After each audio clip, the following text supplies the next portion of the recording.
Maverick Physical Therapy. I'm going to take you guys through my throwers pivot lunge matrix.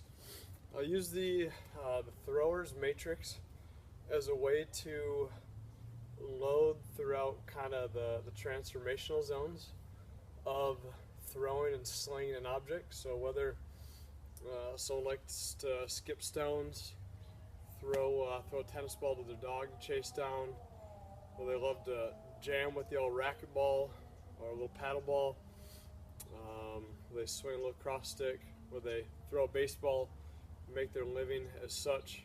We'll jam through the three-dimensional throwers matrix by using a three-dimensional lower extremity driver and then a three-dimensional upper extremity driver. So I'm going to jam you through this, so I highly recommend that you use this as a way to prepare not only maybe the day of kind of your exploration or your adventure, but just throughout time as well. And I'm going to show you some tweaks that I like to take to jazz things up. So I'll start opposite arm, opposite leg to go into my lunge matrix.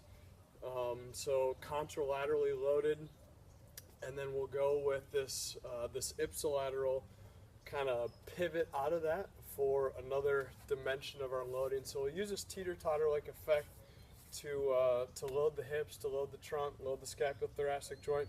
So I'll take my sagittal plane lunge and a sagittal plane swing. So I'm going to go basically this anterior to posterior lunge. Two ways of doing that posterior lunge. It's basically a lunge and a step back, or a lunge and a step back, and kind of load into that butt and that back leg.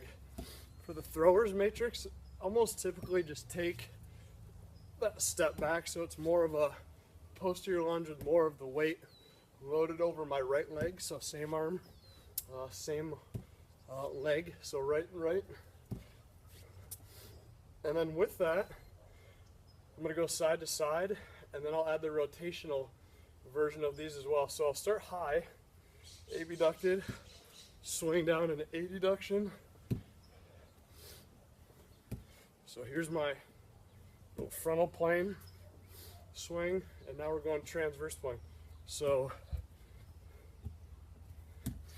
the rotation of the upper extremity with my sagittal plane lunge. We'll transition to our frontal plane lunges. So we can go body weight, and then we can just shoot on up in terms of a little resistance.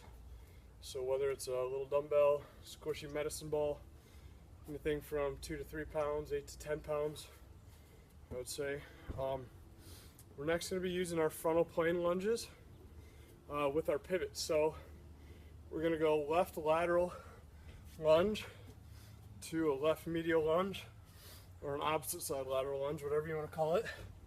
And we're going with this forward and backwards sagittal plane swing.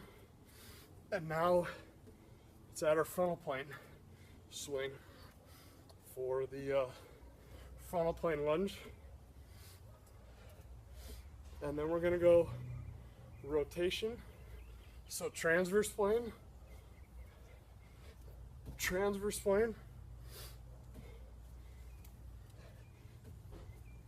and I'll use my opposite side upper extremity, if you can see me right there, just to kind of provide a little counter load.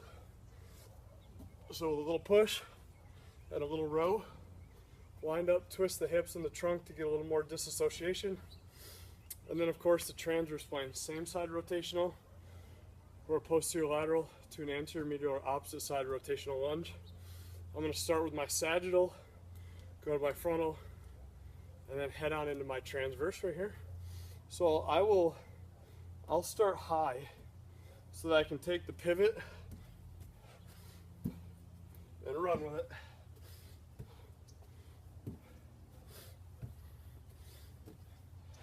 Just basically like a chop down between the legs, just off to the side of the leg, which is actually a little hybrid of kind of the forward and backwards, side to side, rotational planes. Now we're going to go side to side with our upper extremity driver. So make sure my hand doesn't clip the pole. So here's my frontal plane, And I can really feel, in and amongst these guys we'll add rotational, as the slack is taken up in the system from the bottom up, I can really feel a greater load up throughout the trunk, that T-spine, scapulothoracic, shoulder. Now we're going to add the rotational portion of it. Here and here. Internal and external rotation. So internal rotation of the shoulder, external rotation of the hip load together, external rotation of the shoulder, and internal rotation of the hip right here, load well together. Repeat sides for those, and I'm going to take you through some little tweaks and some subtle things that we can do based on what your function is to improve your loadability and your successes. So with the foot positioning, depending on the sport and the activity, we'll a lot of times add, as we've gone through the squat matrices and use that kind of that nomenclature, we've done various things, rotating the toes in and rotating the toes out. And so I will a lot of times add some rotation in with regards to this, because we'll, again, depending on the function, or we could go in E, we will oftentimes rely upon this front leg, if we're throwing, to get some good internal rotation to be able to explode us on out as the arm follows and finishes through and kind of catches up to the trunk, the lumbopelvic complex, due to this proximal kind of acceleration. And so we'll do the same things that we just did, but upon landing, let's add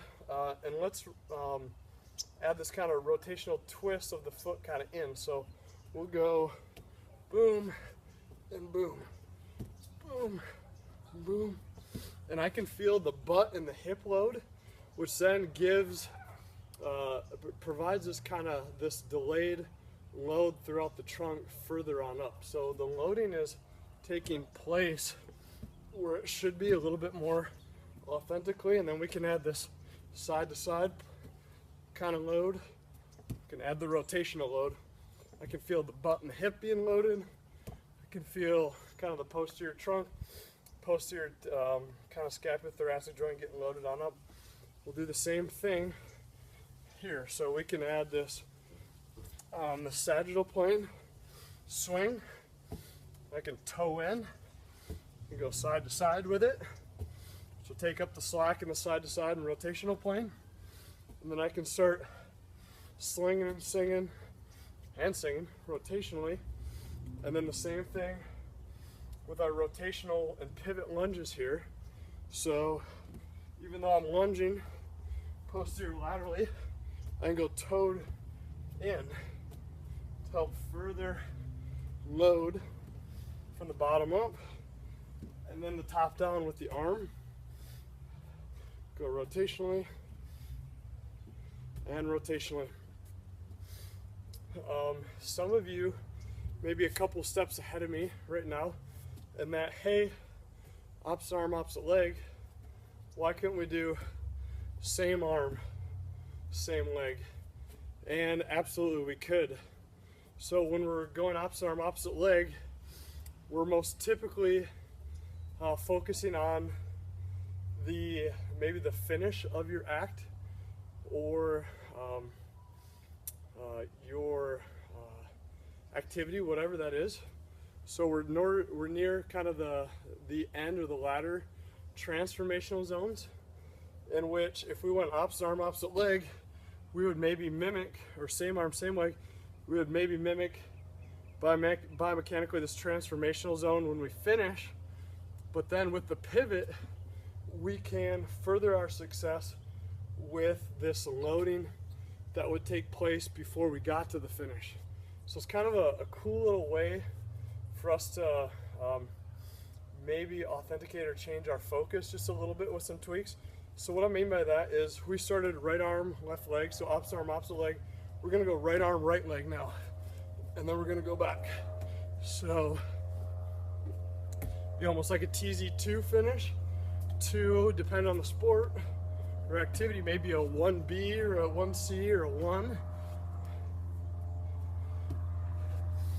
And then we'll go side to side. Side to side with our loading. And then rotationally.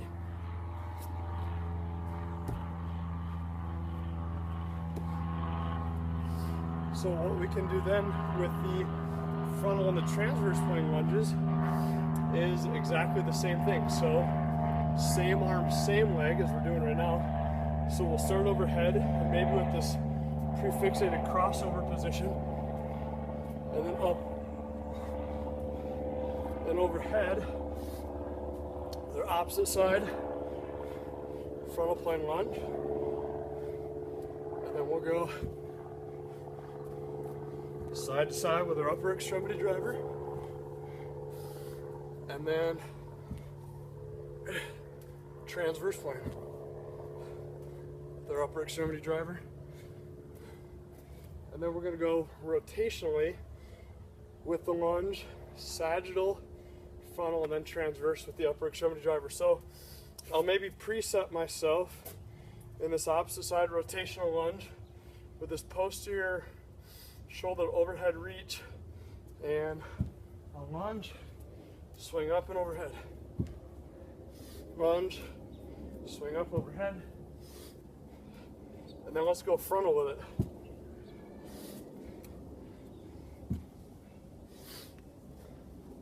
Good. Great way to disassociate the hips from the thoracic spine and weld the scapulothoracic kind of joint, glenohumeral joint. And then we'll go rotational with the upper extremity driver.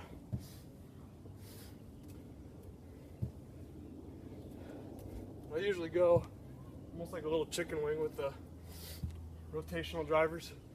And then we can get a little fancier, fixating our gaze and our head and our eyes on a specific point to get a nice cervical spine mobilization as well. Throwers matrix, play, have fun. It's the pivot lunge matrix as you're swinging and slinging. Throw like a caveman.